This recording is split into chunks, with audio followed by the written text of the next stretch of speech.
भाई जी हर कोई शरीका लाउंदा है। राह मकसूद साहब खसूसी तवज्जो करनी है। हर कोई शरीका लाउंदा है।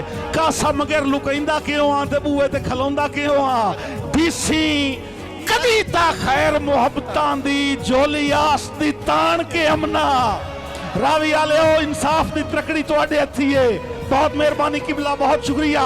डीसी कदी ता खैर मुहब्बतां दी झोली आस दी तान के अमना। कासिम बिरा तेरे वर्गा आके दिसदाई कोई नहीं। सारी धरती छान के अमना।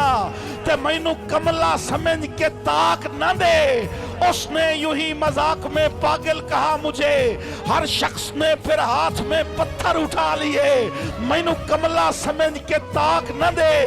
तेरी शक्ल सियाण के अमना और तेरी अखी दा मकना तीस छिकेंदा है। भला मैं कोई यार के अमना।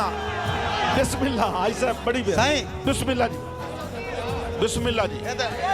ए अजे बुवे ते खलोता है ते हटाऊ वेनु मैं कोई ना तवज्जो करे साईं, तवज्जो करे साईं।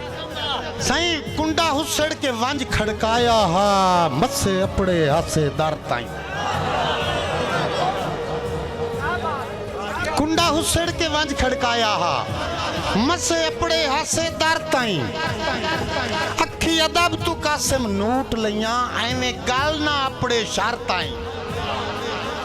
तो जो चाचा ये उड़बूवे तो खलोता है। मैं तो गाल दसूंगा।